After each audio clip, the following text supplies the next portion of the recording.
Welcome back to Unapologetically Unfiltered. We're Jess and Georgia, reality TV brides and island lover girls. This episode is big. We're diving into the shock breakup and the full-blown breakdown between Chad and Georgia. All of the messy, unheard details that never made it to the public. The awkward moments, the words we wish we'd said, and the tea so hot you might need oven mitts.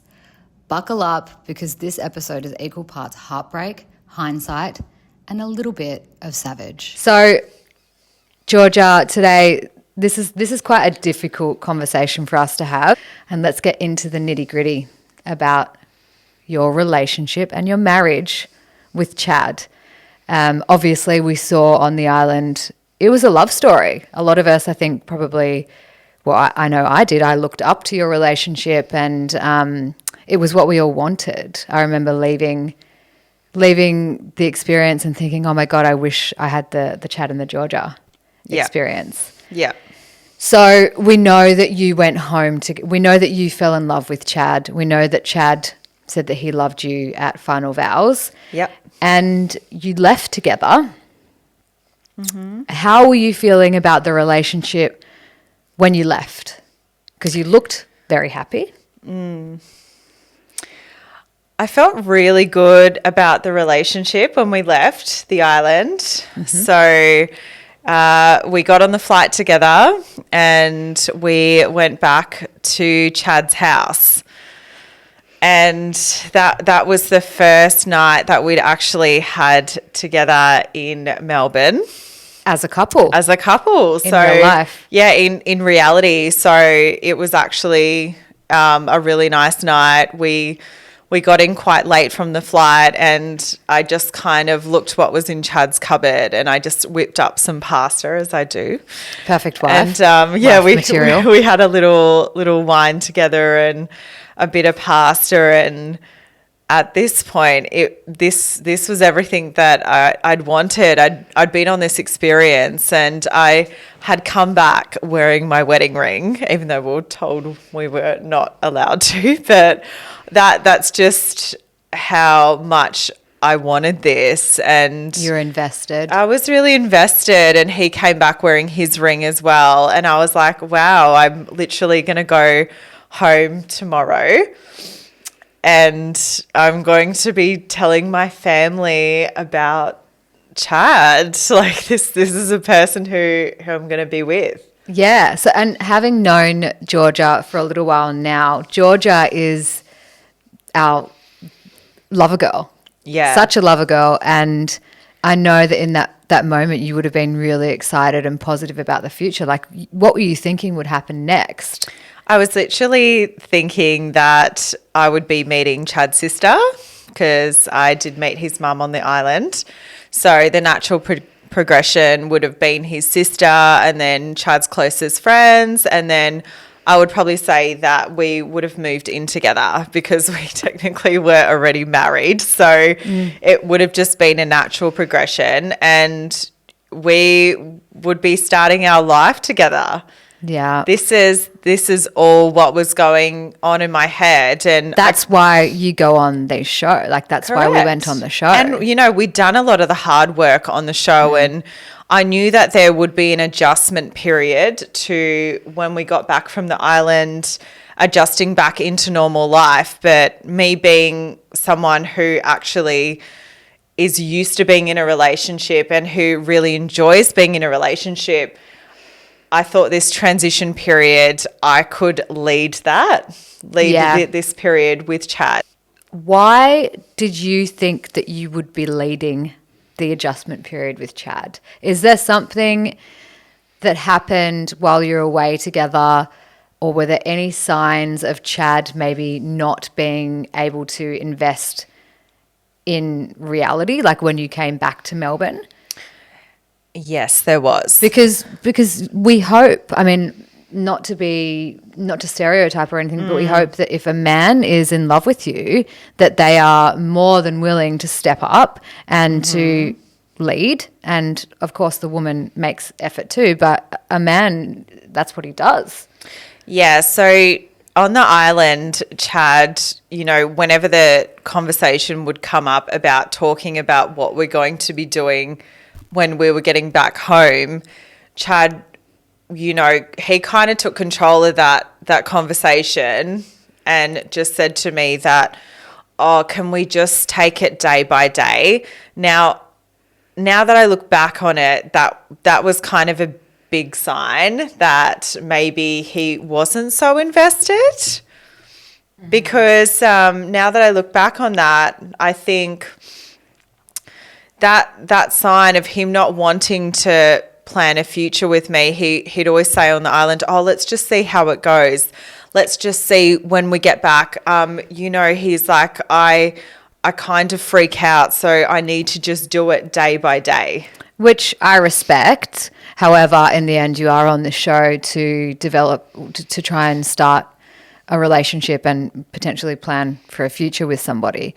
Yes. And I guess it's really hard to explain to anyone that hasn't been through this experience, because it is only 3.5 weeks, but you are very bonded by the experience. It's accelerated. So you are spending 24/7 with someone. It's not your usual, like, you know, you have 1 date a week or 2 dates a week with someone and you're in your own environment. You are with this person 24/7, battling the elements, getting to know them. So it is, and, you know, we had challenges per se that would also accelerate the relationship. So it is not a normal situation. So I felt like our relationship was already accelerated to that point. So when he was saying that let's just take it day by day to see when we get back. It made you nervous? Yeah, it made me really nervous. And it I was kind of like, why? But I was also, on the other hand, like, okay, just, you know, not everyone is the same. I maybe need to go with it a bit more. Because when you do come back to reality, obviously we have phones, we have other relationships to sustain with our families, with our friends, we have work. Correct. So you're now bringing a relationship from this like experience where there's nothing else into the real world, which is, it's a huge adjustment. It is a huge adjustment. Yeah, absolutely. But I kind of feel like, you know, this experiment with someone, you have done a lot of the hard work in the relationship, and you've come out with this solid foundation, and you've been given a golden opportunity to form a connection with someone with no outside distractions. You've been put on a beautiful island. Well, and you've made it through 3 weeks of not being able to change your underwear or shower and just looking horrendous and battling the elements. You think that you're going to come out and it's going to be locked. Yes. Locked and loaded. Absolutely. You should be starting from a foundation of strength. So what happened in the following weeks in Melbourne? What, like, you know, you saw some signs on the island, even though they were kind of small. Yes. Where did it all fall apart? Did it fall apart suddenly? Was it gradual? What happened? It all fell apart within 3 weeks. Yeah, wow. So it was quite quick. It was quite quick. So we got back, and naturally my dad had met Chad on the island, but got back and my mum wanted to meet Chad too. Yes. And I also wanted to meet Chad's sister that he'd spoken so much about, and obviously see his mum again. I'm very family orientated, so it's really important to me. I noticed when Chad and I got back, so, you know, we were planning times to see each other, and I had met one of Chad's friends, a couple, so we'd hung out with them as well. I'd, you know, been to Chad's local, and like things seemed to be okay, but I had noticed that Chad was pulling back a little bit, which I was a bit confused with. And it's hard to know, I guess, with men at any point, if they're pulling back because they're losing interest, or if they're just pulling back because they need a little bit of space, or he was just adjusting. He was just adjusting. And, you know, I'd noticed on these dates with him that I was having, he would have moments with me that he would essentially say that I can't do this. Yeah, he'd have moments where he'd be like, oh, Georgia, like, I don't know if I can do this. And I just was being myself, and I said to him, like, you know, you can do this. You've done this on the island with me. You know, we've done all the hard work. Like this is the part where we can enjoy. We've got that foundation, but little did I know, I don't really think, looking back, we had that foundation. Well, why? Yes, I mean, it doesn't make sense. Like, why would he be able to do it on the island? And I mean, the guy was not giving 60%. He was giving a lot on the island. You know, he was completely into you from what I saw. Yeah. So why could he do it on the island and then come back to Melbourne and suddenly not do it? Like, this signing up for this process, to be on this show is not short. It is 6 to 8 months of auditioning and waiting, and then you go. So why would you sign up and think I can try it, like I can do it, and put yourself in it and do it, and then you come back and you're like, oopsie, can't do it. Started not adding up for me with him. There was points where I wasn't hearing from him. So, you know, I was texting him and he wasn't texting me back. He met my parents and he met a group of my family friends who were very, very close to me. We all had a celebration that day at a family friend's house, and we all got together. Things were fine then. And then it just, after kind of that meeting, it all kind of crumbled. Yeah. Okay, so it seems like maybe there was an element of self-sabotage. I don't know. And this is probably a really hard question to answer.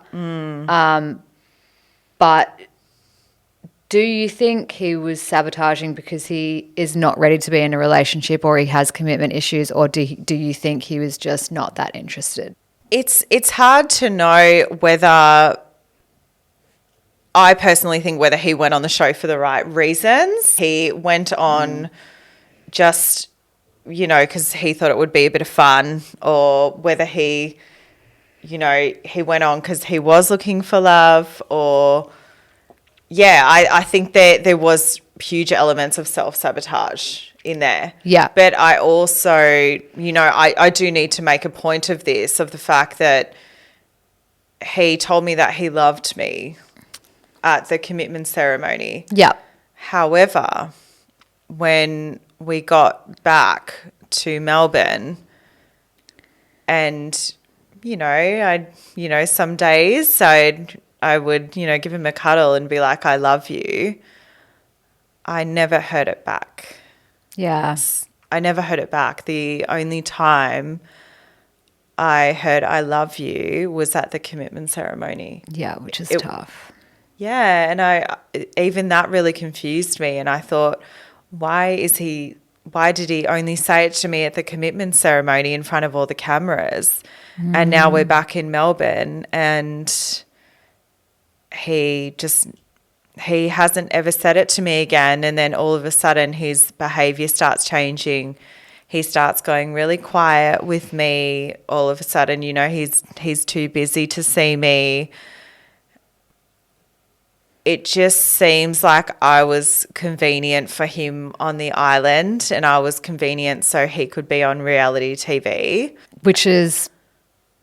Yeah, it's my point of view going through what I did on the island with someone that was like had zero interest or 20% interested in me. That's hard enough, but to go through it and think you've fallen in love and somebody's fallen in love with you, and then come out and have all of these realizations on the other side is super hurtful and super disappointing. It was very hurtful to go through this. I put myself out there to go through this experience with him, fall in love with him, to coming back, and, you know, he met my parents and my closest friends and family, and then he just, like, he went quiet for a few days.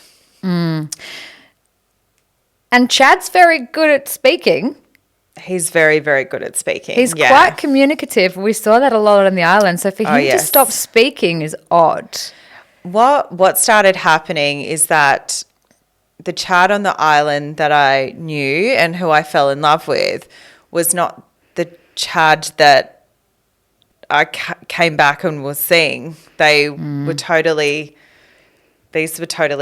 different people. Like this gentleman on the island who put me first, who was in love with me and wanted a life with me, and then I've come back and this person who I'm seeing, that's not the person who I fell in love with. Like who is this? Yeah, so there was disparities within his character and his behaviour, definitely. So then after I was ignored for 4 days, I got dumped via text message by Chad. What? You just spent 3 weeks living in the same bed and washing your underwear in salt water together, and fucking God knows what, cooking with, like, creating fire with sticks. Like, that's not an easy experience. It's not matching with someone on Hinge. And then he turns around and dumps you via text message. I mean, come on. He didn't even have a phone 3 weeks earlier. No. And now he's texting a breakup. It was heartbreaking. Like that was a really hard pill to swallow for me.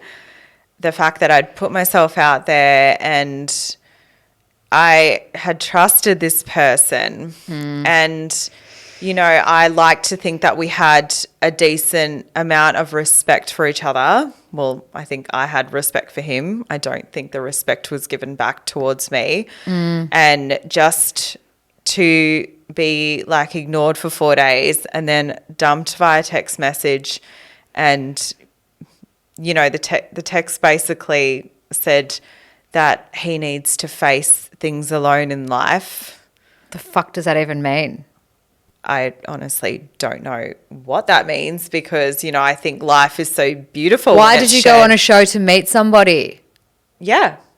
Life is so beautiful when it's shared with someone, and it's like, and, you know, the text message just went on, and then, you know, at the end it just basically said that he wanted to be friends with me. So apparently I'd gone on Friendship Island rather than stranded on Honeymoon Island. Yeah, well, that's not what we signed up for. So after the breakup, I mean, Chad said he wanted to be friends with you. Fuck knows why men say that. Might just be like trying to cushion the blow. Yeah. But what was your reaction to that? I mean, you and I approach breakups differently. But how did you feel about being friends with him, even and consider the fact that you've been on an island with him for 3 weeks and had this beautiful experience? Did you think, yeah, I can be friends with this man or not?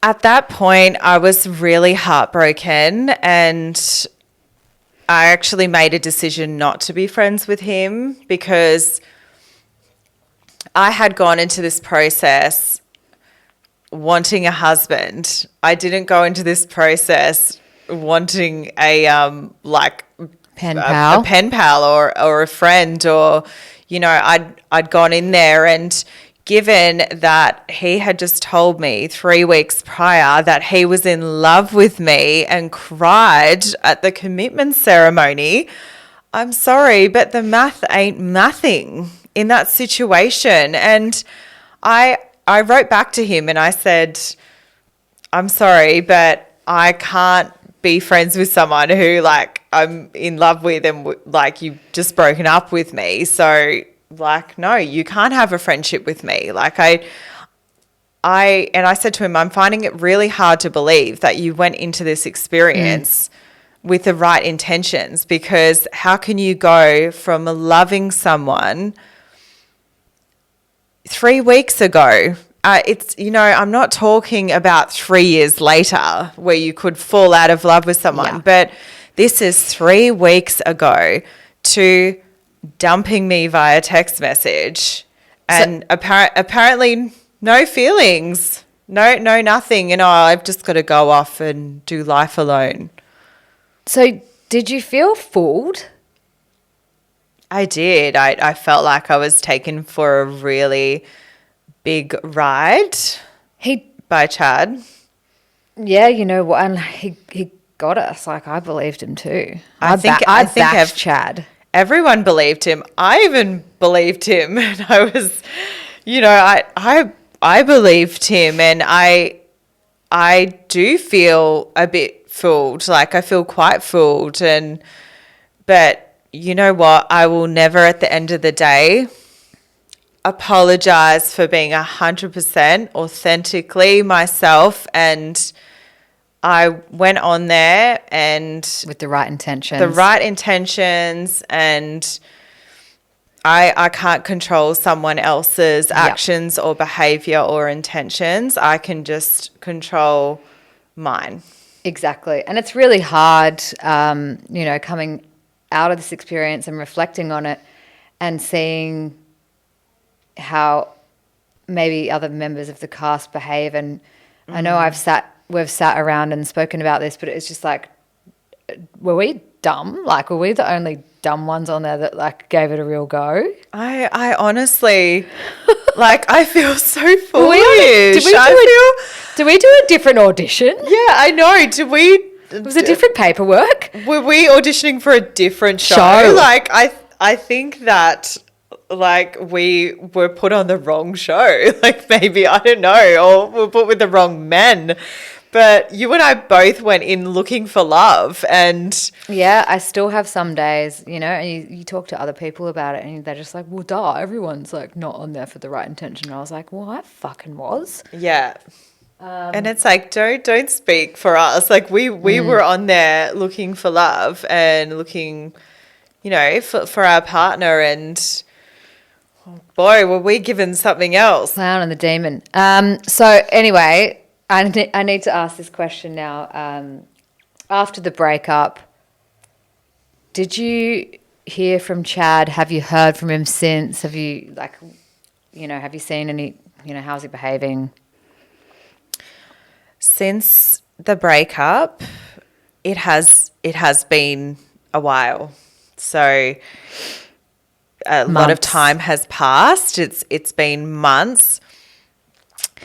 And I have not heard from Chad at all.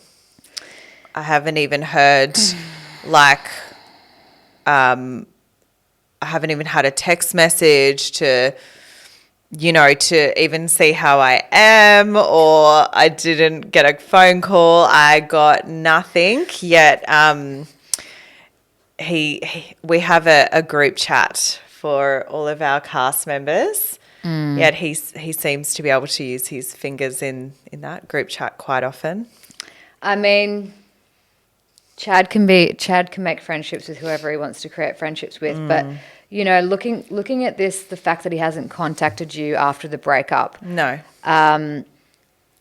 Texting your ex is like, it's almost a rite of passage, and certainly in a lot of my work, like I'm a dating and relationship coach. So many women come to me and they say, how do I decouple from my ex? I accidentally texted him when I was drunk. Correct. I missed him. I missed the comfort. So there's a natural period of decoupling for every couple. Because you miss them, or because there's a bit of a hole in your life, and it's only normal that you're going to reach out when you're drunk, or when you want answers or clarity or closure, or absolutely. So to not actually hear from anyone, from an ex, immediately after the breakup is almost like that's like a clean cut breakup, and it barely ever happens. Yes, it's weird.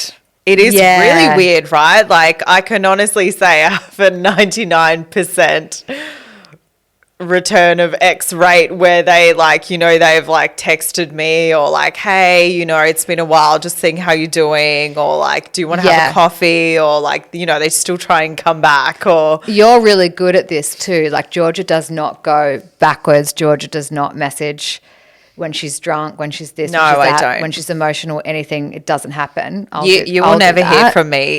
If we break up, you will never hear from me again. You can't. It's done. Whereas I will kind of stick around and maybe try to ruin your life a little bit longer. You're too nice. Eventually I get She's savage.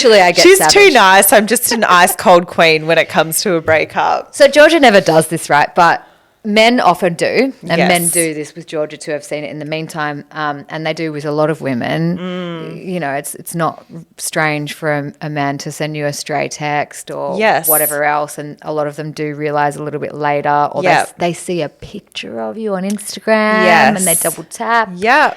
Nothing. There has been nothing, and that also leads me back to It's kind of psychotic. yeah, it just leads me back to thinking that it was all put on for TV. It was all an act. It was all part of a task that Chad had to complete, and that was going on reality TV with me.